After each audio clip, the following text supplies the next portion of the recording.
ঘরে ফেরার রাস্তা। সন্ধ্যা নামে বুকে চাপা কষ্ট নিয়ে, হাত ভর্তি বাজার আর চোখে স্বপ্নের ছবি। একটা মানুষ হাঁটে রোজ একই পথে, ফিরে যায় একটা ছোট্ট ভাঙা ঘরের দিকে।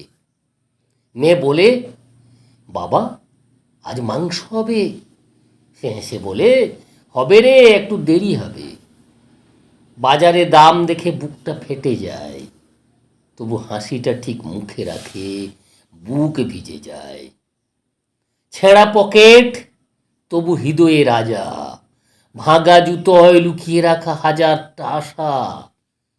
শীতের রাতেও মোজা পরে না, বাচ্চার গায়ে চাদর তুলে দেয়, নীরবে কাঁদে না।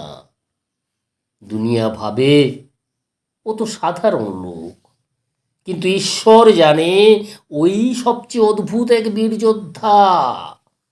কারণ সে যুদ্ধ করে প্রতিদিন নিজের ক্ষুধা আর সন্তানের হাসির মাঝে।